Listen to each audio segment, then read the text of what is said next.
Hello, students. Today we will have a new chapter from your book My English Garden, and the chapter name is Daffodils. This is ninth chapter from your book. Basically, this is a poem which is written by William Wordsworth.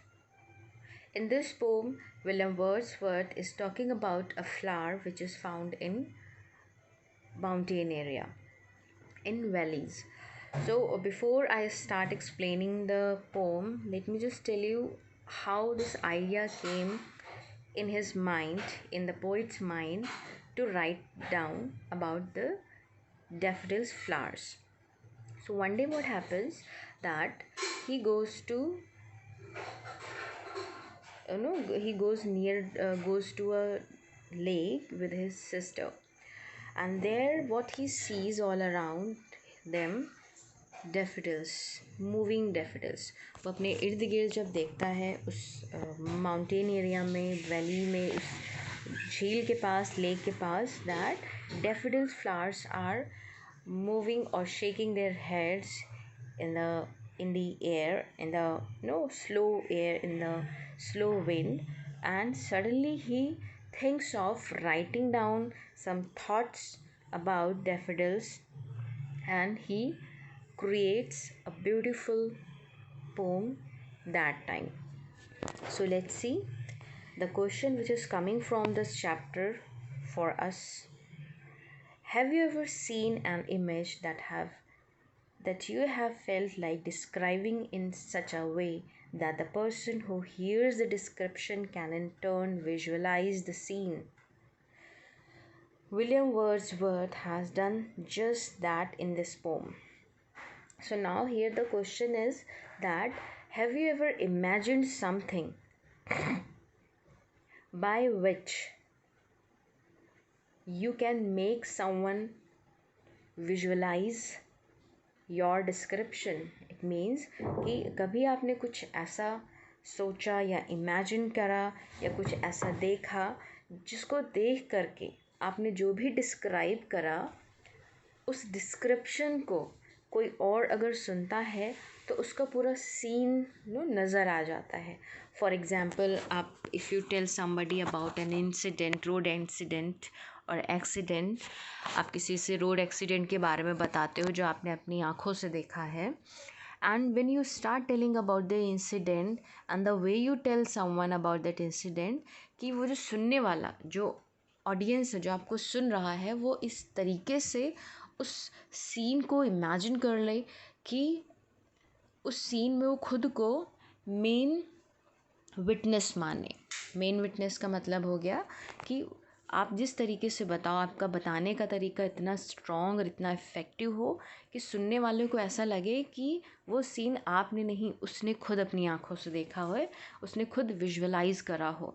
सो कभी आपने ऐसे कोई चीज़ को देखा और उसको description दिया किसी को, बिल्कुल ऐसा कि उसने खुद उस साक्षात उस चीज़ को देखा हो. तो this is something which is all up to your imagination, up to your thoughts, कि आप क्या सोचते हो, क्या इमेजिन करते हो, एंड योर क्रिएशन, आप इस चीज़ पर क्या क्रिएशन देते हो. So now the question, I hope that you have understood कि क्या कभी आपने कुछ ऐसा देखा जिसके description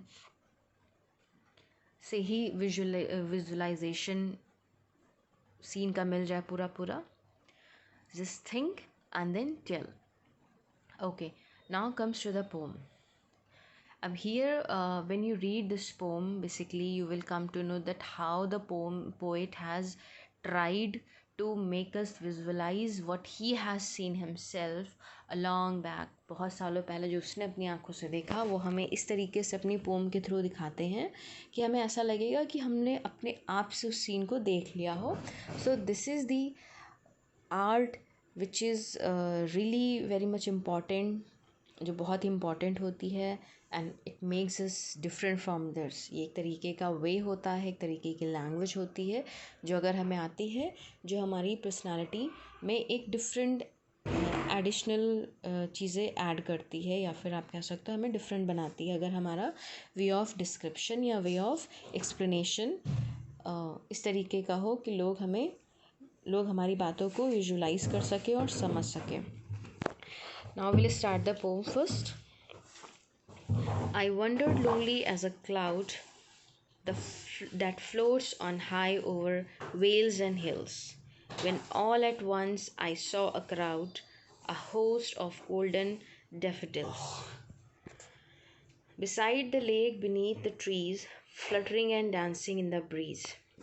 So now, students, you have to first recite the first stanza as we have already done in the class, but still you should try, because again this is something which is most important part of a language. If you speak something straightforward or having no expression, that means nothing. It means बोलने का कोई मतलब नहीं है. So when you are speaking, you should remember that your feelings or emotions, your expression should be connected to the language.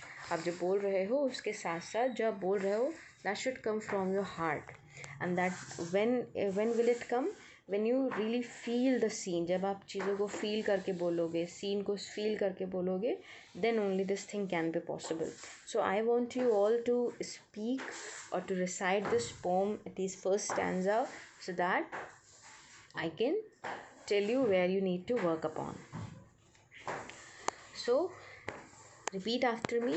I wandered lonely as a cloud that floats on high over vales and hills, when all at once I saw a crowd, a host of golden daffodils. Beside the lake, beneath the trees, fluttering and dancing in the breeze. Now, we'll first understand the meaning of new words which are given in the first stanza. So, the meaning of wandered. Wandered means to move around somewhere without purpose और without aim. जब हम किसी M के बगैर जब हम इधर उधर घूमते हैं, वंडर्ड करते हैं, उसको घूमते हैं, उसको हम वंडरिंग कहते हैं, राइट. सो अब here the poet is telling about his visit to a mountain area. वो अपनी माउंटेन जब वैली घाटी या माउंटेन एरिया में जाता है, वहाँ पर वो क्या फील करता है वो बताता है यहाँ पर. तो the meaning of wonder is clear that घूमना फिरना, एंड लोनली इज़ अकेले में जब हम अलोन वॉक करते हैं, टहलते हैं, घूमते फिरते हैं, उसको हम लोनली कहते हैं. The meaning of floats is to move on और टू तैरना, जिसको हम कहते हैं तैरना या फ्लो करना, बहना. तो फ्लोट का मतलब होता है तैरना. वेल्स का मतलब होता है valleys. And hills, I have already told you, पहाड़ी जो स्मॉल माउंटेन्स होते हैं which are found on the base of the big mountains. जो बिग माउंटेन्स के बेस में पाया जाता है वहीं पर वैलीज़ होती हैं, वहीं पर छोटी छोटी पहाड़ियाँ भी होती हैं. And the meaning of crowd. Crowd का मतलब होता है फुल ऑफ. क्राउड का झुंड और ग्रुप ऑफ समथिंग, किसी चीज़ का झुंड या group.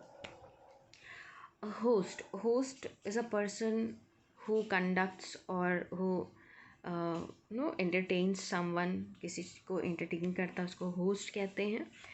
And daffodils, I have told you already, daffodils are the flowers which are found in hills. The meaning of beneath is below, किसी चीज़ के नीचे, काफ़ी नीचे. Fluttering means to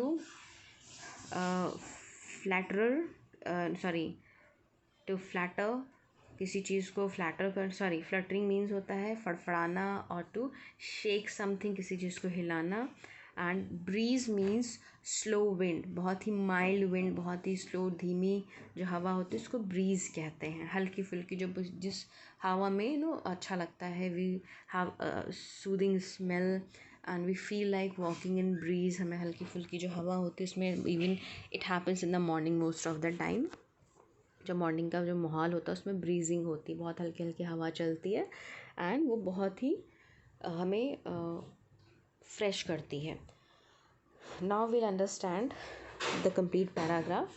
so I wonder. Now here the poet says that one day when he went to the valley with his sister, अपनी sister के साथ जाता है. So there what he did, he started wandering all alone. वो अकेले घूमना फिरना शुरू कर देता है. जैसे हम कहीं पिकनिक पे जाते हैं, then हम फैमिली के साथ बहुत देर तक नहीं रुकते हैं. We start moving here and there जहाँ पर हमें अच्छा लगता है. So leaving his sister, he started moving alone and उस वैली में अकेले घूमना फिरना शुरू कर देता है. and he found himself as a cloud. वो अपने आप को एक उस क्लाउड की तरीके से पाता है, उस बादल की तरीके से पाता है. that was floating on high in the valleys or on hills. और वो क्लाउड जो वैलीज़ में, घाटीज़ में घूमते फिरते रहते हैं और ऊंचाइयों पे उड़ते रहते हैं. तो राइटर को ऐसा लगता है कि he is also a kind of cloud moving in the valleys all alone. अकेले मूव कर रहा है, अकेले घूम फिर रहा है, जैसे क्लाउड अकेले ही मूव करते रहते हैं. When all at once I saw a crowd, a host of golden daffodils. Now what he says that suddenly when I was moving there, when I was walking all alone there like a cloud, I saw a crowd, I saw a group of daffodils. मैंने golden daffodils flowers के groups देखे, यानी झुंड देखा, बहुत बड़ा झुंड देखा. और वो ऐसा लग रहा था कि वो होस्ट है. होस्ट का मतलब है, ऐसा लग रहा था कि वो मुझे एंटरटेन कर रहा है, वो मेरे को होस्ट कर रहा है. वो जो डैफोडिल्स का झुंड है, गोल्डन कलर का, जो सुनहरे रंग का जो डैफोडिल्स है, ग्रुप है, फूलों का झुंड है, वो मुझे होस्ट कर रहा है. और वो झुंड, फूलों का समूह कहाँ पर है? Beside the lake beneath the trees. और beside the lake the group, the crowd of daffodils was beside the lake and beneath the tree. Tree के बगल, ट्री के नीचे और लेक के यानी झील के बगल में होता है. Fluttering and dancing in the bridge. और ऐसा लग रहा था कि वो मुझे होस्ट करते हुए, मुझे एंटरटेन करते हुए वो फ्लटरिंग कर रहा है.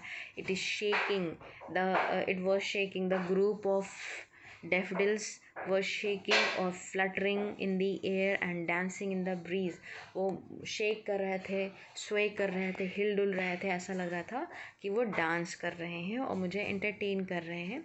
सो seeing everything happening before his eyes, the poet William Wordsworth was so happy, he was so glad to be with daffodils. वो daffodils flowers के साथ बहुत ही अपने आप को खुश पा रहा था. So this is the first stanza. I hope that you have understood it very well, and meaning I will be telling you along with the stanzas only, though I have given here the screenshot of word meaning also so that you can understand. And now the next stanza will be done in the next video. And children, now for today the question is that in the first stanza